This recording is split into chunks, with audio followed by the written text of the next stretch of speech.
What's happening, everybody? I hope you're doing good. It's a beautiful day. It's about 5 minutes to 5 p.m. I'm by the coast. Beautiful sunset over there. Lovely. Can't really show you, but I hope I can see. I hope I could share this with you, but I'll try. Thank you very much for being part of this. Much appreciated. It's hot. I'm sweaty, but it's nice. You know, the sea's right there. You can feel the breeze. I just needed that for healing, I guess. Thank you very much again for choosing us. I see you from all over the place. Thank you, Zimbabwe, for watching us. Thank you, Rwanda, Uganda, Tanzania, Kenya. Thank you very much for coming back every single time. South Africa, Sawana. Thank you so much, Nigeria, Ghana. I see you, Jamaica, the United States of America, Great Britain. I know our people are all over the world. So today we're going to watch something very interesting. There was a comment, little video made by a man. Let's watch. My wife Deborah and I met in Zambia. We met in Livingstone. But shortly after we met, I'd already taken a job in France and I moved to Paris. And a few months later, I invited her to come and join me. And yeah, that was the plan. We put everything in place. We crossed every single T and dotted every single I in terms of the Schengen. Okay, so context. This man met a lady in Africa, Zambian woman, and he tried, they got acquainted. They liked each other. Then he tried everything to get her to travel with him or to travel after him. Let's go. Of the Schengen visa application, there was nothing we left to chance. Everything was perfect. I arranged to meet her at Paris-Charles de Gaulle airport, and I got there just about bang on time because I was coming from work. And waited at the gate for over an hour, and there was no sign of her. So I'm like, what's going on? So I went and I asked the immigration officers, and they said, after a while, and obviously my pidgin French, and they spoke little English, but they were able to let me know that Deborah had been taken to a police hotel, as they put it, where she'd be treated wonderfully, and I could go and hang out with her, and we'd probably be able to play pool together and things like that. Place at the police hotel. Crazy stuff, isn't it? Centre, which was on the fringe of Charles de Gaulle Airport. Luckily I had my car, drove round, and I found her. And basically it was not prison hotel, just prison. It was like full-on detention centre, behind wire, behind big fences, and I had to go in and sit in a detention room and wait for her. It's like being in a police station to be interviewed and wait for her to be brought in like she was a criminal.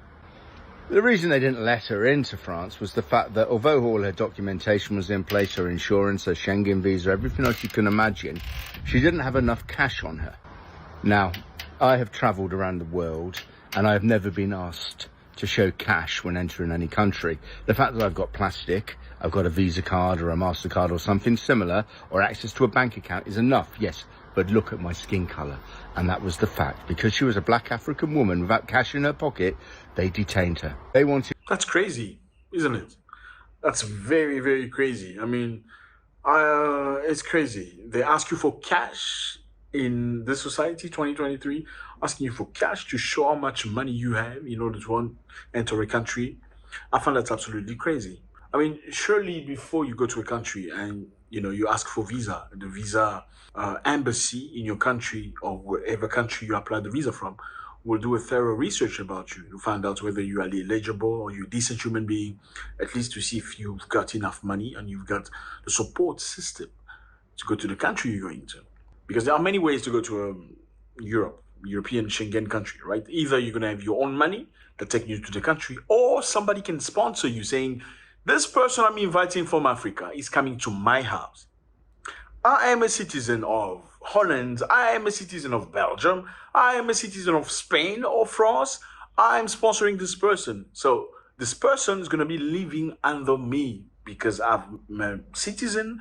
I've got a job. I've got funding that normally the country will verify. So before they issue a visa, what happens usually is that the host in a European country, you will go to the commune or you go to the state's office to confirm your invitation. The state will check whether you are legal, you are really a countryman. Number three, whether you have income that's sufficient for you to have a, you know what I mean, to have a guest or guest.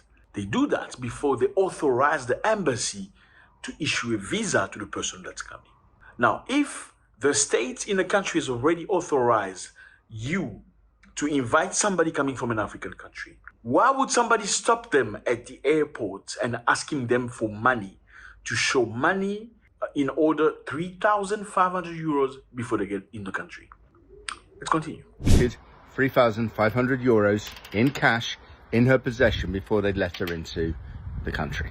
It took me 24 hours, but I got in touch with 3,500 euros. Who's got that kind of money? in touch with my brother, a few of my friends in Paris. We came up with the money because I didn't have it to hand, and took it to her in the detention centre in an envelope, and we asked the authorities if they could lock it away in a safe and give her a receipt, and she'd claim it back when she was going to court to hopefully be released from her detention centre. They refused. They said it wasn't their job, it's nothing to do with them, that it was up to her to look after the money. Great, 3.5 grand in a detention centre. Not much can go wrong there, can it? But what choice did she have? So she had the money in an envelope. She's sharing a room with two other women. Deborah's from Zambia.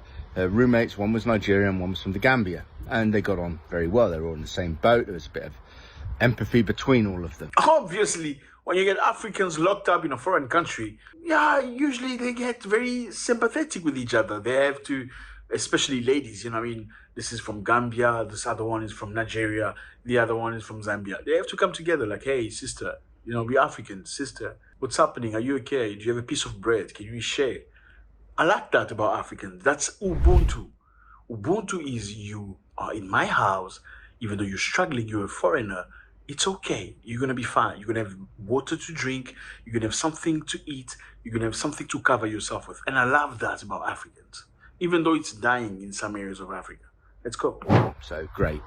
And luckily they did get on, because the next day, Deborah went to take a shower in very dirty facilities that were there, where they treated the detainees like they were shit. They hadn't committed any... I really like his style, his storytelling. A very dirty facility. It's really, really, really good.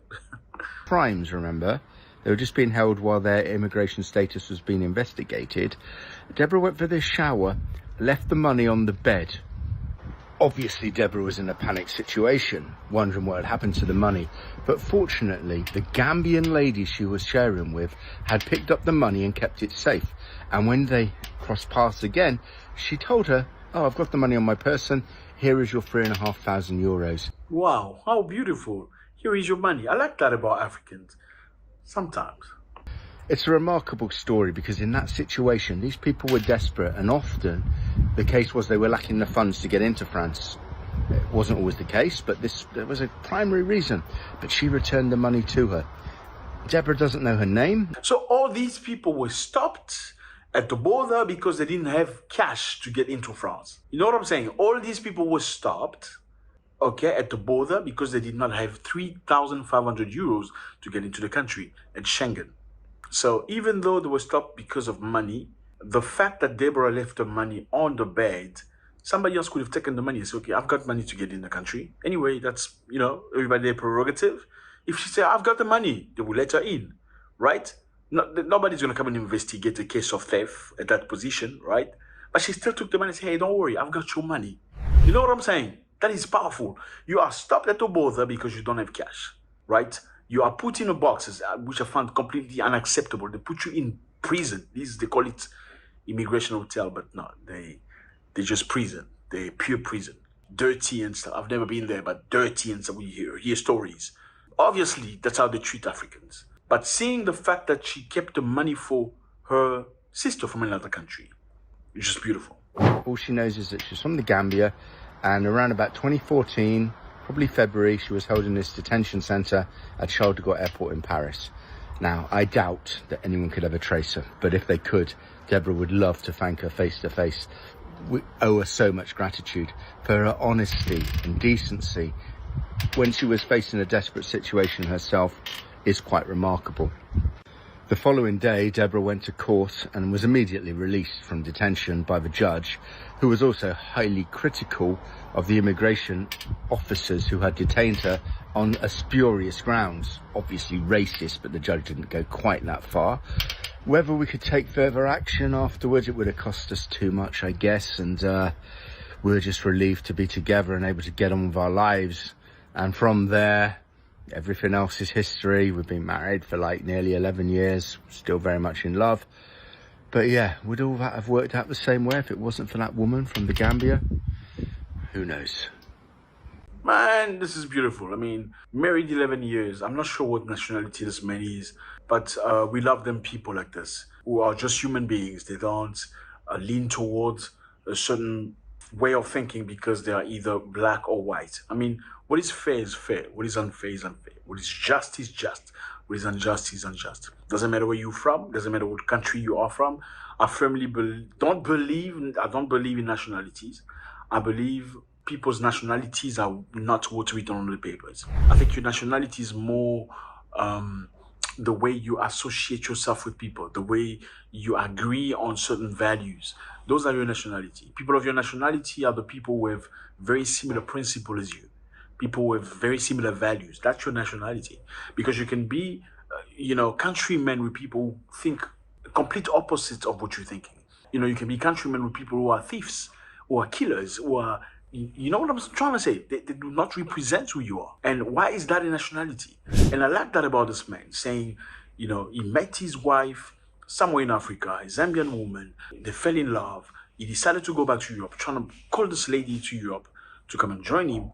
But she faced difficulties in spite of the fact that they did everything they had to do. They got all the papers, invitation letters, banking details, all substances, everything they ask you before you travel to Schengen, for those of you who know.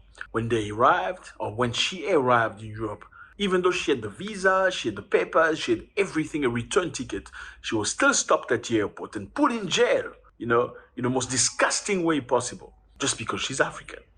And he says it. I have never been asked for cash anywhere I've been in the world. Why are they asking her for cash? 3,500 euros. Because of this. It's clear. Look how I'm sweating. It's very sunny here. Yes. And this is the very unfair world in which we're living in. And I still don't understand how some African countries allow Europeans to come in the country with no visa. I don't understand it. In some African countries, a European, a German, and whoever, France, Spain, Belgium can come for 3 months, 90 days, no visa required. You don't ask them. And there's not even reciprocity. There is no reciprocity, meaning a South African cannot go to England with no visa. It cannot go to Germany or Spain or Belgium with no visa. But you have to go through processes. Okay, so invitation letter, banking details, return ticket, and more, and personal investigation. What do you do in life? Are you married? Are you on a thorough check? And sometimes they just go, no, we don't want to send you, and then we're not going to give you the visa. I remember during COVID, I took a flight to Tanzania. Okay, because I didn't want to feel forced to do anything in terms of, you know what I mean. So I went to Tanzania because Tanzania at the time, they were not forcing people to take that. I'm not going to say the name because we're getting, censored. I went to Tanzania and I got there. The number of Europeans I found in Tanzania, unbelievable. So many Europeans left Europe coming to Tanzania because in Tanzania they could be free. They could still walk down the street. They could go to the club. They could go have a meal. They could gather, have fun at the beach while Europe was completely locked. How come Africans could not do the opposite if the cases were turned? Do you even remember at the time, they started blaming Africans of starting this story. I don't know if you remember. And we were very lucky because even though people were falling all over the world, in Africa, there was still nothing happening until some people came from Europe coming to Africa. That's when Africa started closing down businesses, shutting down systems and stuff like that. Let me know how you feel about this. How you feel about this brother. Okay, he's white, but he's a brother. Surely because he's got within his hands one of our sisters and looking after her. If he's ready to come public like this and speak out very openly about injustice, I think he deserves our support. Your comments, your contribution is very necessary. Let me know how you feel about this. What is your comment? How can Africa give itself respect? How can we better ourselves? How can we give ourselves the value that we naturally deserve? But apparently they make us feel like we want to come to them. We need to come to them. We need to be scrutinized. We need to be checked. We need to be looked into. You know, we need to prove that we have money. 3,500 euros in cash. I mean, you have bank cards. You could use bank cards, bank statement. Who carries 3,500 euros in cash to prove that he's not going to be begging the government for money and food? Crazy. Especially if you have a host who said, I'm looking after this person. I am a citizen. I'm going to look after them the time they're going to be here. Unbelievable. God bless.